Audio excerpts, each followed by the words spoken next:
हमारे कर्मों का भोग ना हमारे बेटा भोगेंगे, ना हमारा परिवार भोगेगा, हमें स्वयं भोगना पड़ेगा। इसलिए मनसा वाचा कर्मणा से कभी भी मन में ईर्ष्या द्वेष किसी के प्रति होना नहीं चाहिए। आज हमारे जितने भी भक्त हैं सबका स्नेह हमारे लिए सबका बंदनीय है। 1 रुपए दिया है वो भी हमारे बंदनीय है, और जो 1000 10,000 दिया वो भी हमारे बंदनीय है। कहते हैं एक एक बूंद से घड़ा भर जाता है। आज सबके सहयोग से आज हमारे पितृ लोग तृप्त हो रहे हैं। अगर आज आप लोगों का सहयोग नहीं होता तो पितरों की तृप्ति होती क्या? नहीं होती। मन में तरह तरह का विचार आता, पितृपक्ष चल रहा है, तर्पण करना है, पितृपक्ष चल रहा है, पूजा नहीं करना है, केवल करना है नहीं करना है, यही दिल दिमाग में घूमती रहती बातें। लेकिन आज आप लोगों का यह दान किया हुआ ये जो योग बना है, ये आज सबका सहयोग से आज योग बना है। और हम तो कहते हैं कि ऐसे ही योग भगवान के लिए बनाते रहो, और भगवान नाना प्रकार के रूप में पधारते रहे आप लोगों के सम्मुख में। क्योंकि हमारी दक्षिणा का कोई डिमांड नहीं है।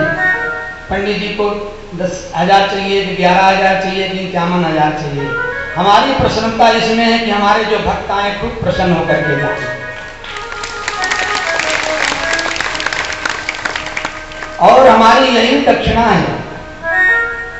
किसी के प्रति कोई ऐसा भाव नहीं रखे कि हम छोटे कि हम बड़े, हम आयोजक हैं कि हम भी योजक हैं। किसको सब हमारे लिए बराबर है, और सबके सहयोग से ही ऐसा आयोजन होता है।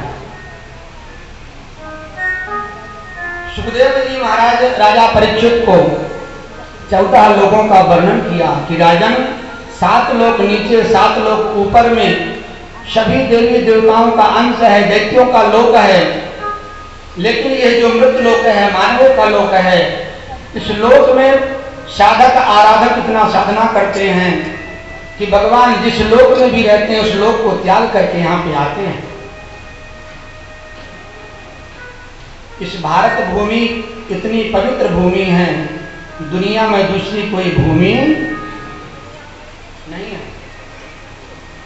शास्त्रों में तो यहाँ तक वर्णन है कि जो सन्यासी महापुरुष होते हैं उनको भारत देश छोड़कर के कहीं जाना नहीं चाहिए, नहीं तो सन्यास धर्म उनका कमजोर हो जाता है।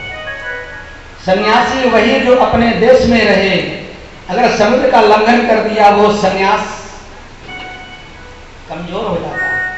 और कितने ऐसे महात्मा हैं कि जो बोलते हैं अपने भारत को हम छोड़ के कहीं नहीं जाएंगे। कितना भी बुलावा आए देशों विदेशों से, लेकिन कहीं जाते नहीं है।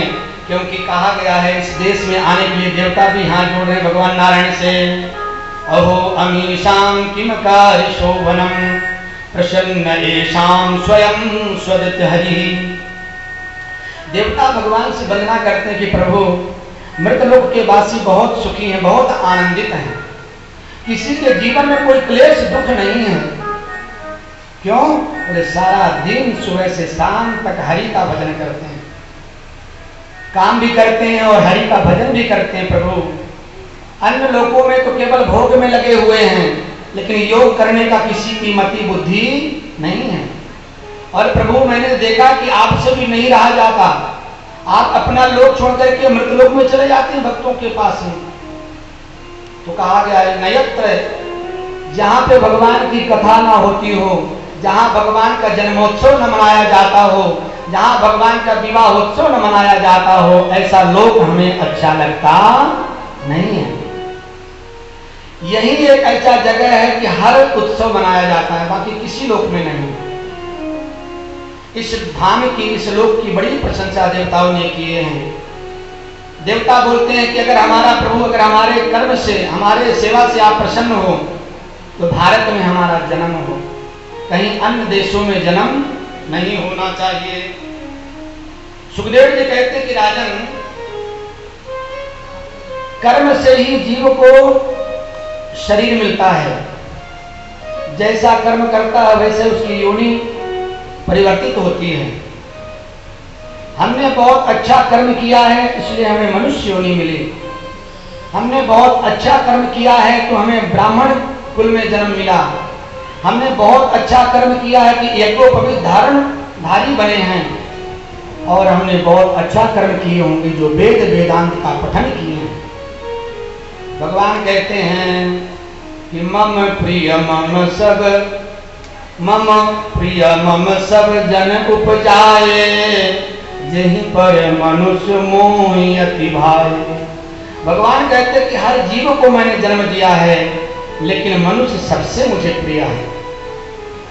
तीनमः दुजमः सुखधारी, मनुष्यों में जो ब्राह्मण है और ब्राह्मणों में जो यज्ञोपवीत धारण करने वाला है वो हमको सबसे ज्यादा प्रिय है। राजा परीक्षित बोलते हैं कि प्रभु, भगवान की पूजा से जो लोग वंचित हैं उनकी क्या गति होती होगी। कई ऐसे भी व्यक्ति हैं कि लोगों का अपमान करते हैं जानबूझ करके, कई ऐसे लोग होंगे कि जानबूझ करके ही गलत करते हैं। ऐसे जीवों का क्या होगा। सुखदेव जी कहते हैं कि राजन, उनके लिए भगवान ने एक व्यवस्था बनाई है, जैसा करेगा वैसा उसको दंड दिया जाता है। एतद् वैचित्रं लोकस्य कथमिति, जो पापी है, पाप करता है, उसकी शुद्धि कैसे होती है, उसका प्रायश्चित क्या है प्रभु, उसका हमें बताइए।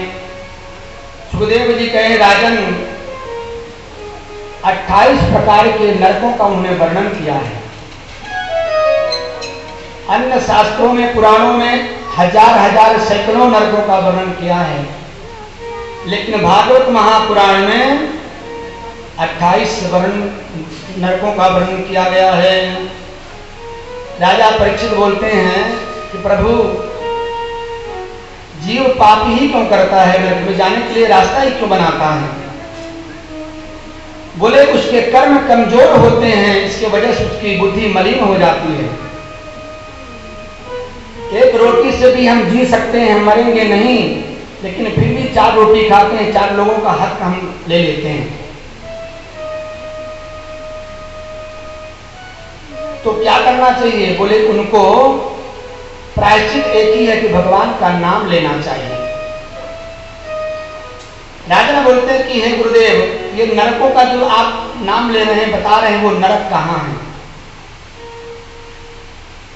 नरका नाम भगवान किम देश विदेश अथवा बहिस्त्रिलोक्या आहुत विदंतराल इति। जो नरक बता रहे हैं तो अपने देश में हैं या विदेशों में हैं या अंतराल में है, कहाँ है प्रभु। तब सुखदेव जी कहते हैं अंतराल एव त्रिजगत्या विदिश दक्षिणस्या अधस्तात् भूमे उपदिश्चात्। ये इसी धरातल पे हैं, दक्षिण दिशा में हैं और 99 योजन नीचे उनका निवास है। वहां नरकों का व्यवस्था किया गया है। तो कौन सा पापी क्या करने पर क्या, कौन सा नरक प्राप्त करता है। यस्ति वा एतवदिहितमवेदा भूतद्रोहेण केवलम शकुटुम्बमेवान्तं प्रमुष्टादिह्यो विहायो सुमेव दुष्मेन रौद्रेण पपाति। कहते हैं कि जो केवल आपन पेट भरता है, अपने परिवार की ही व्यवस्था में लगा रहता है, ऐसे प्राणी को रौरव नाम के नरक में डाला जाता है। और वहां पे बहुत नुकेले रुरु नाम के कीड़े होते हैं, उस जीव को बार बार नोचते हैं, उसके मांस को भक्षण करते हैं। और एवमेव महारौरवो यत्र पतितं पुरुषं कृतदानं नाम रूपस्थं कृपेणम अहिघातयन्ति। जो बोलते हैं कि जो पितरों के लिए कुछ करता नहीं है,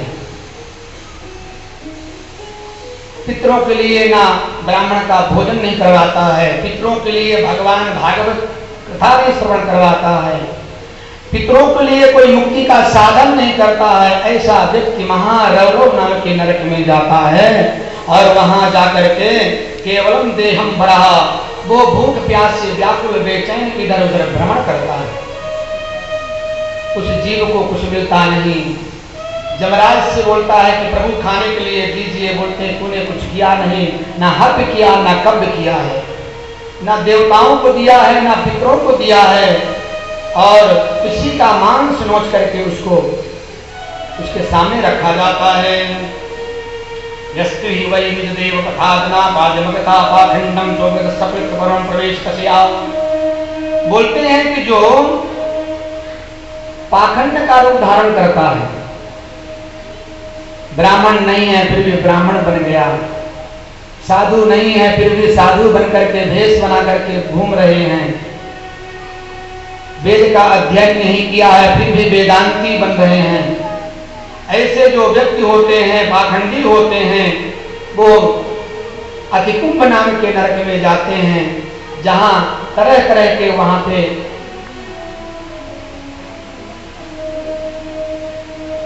कष्ट को भोग करता है।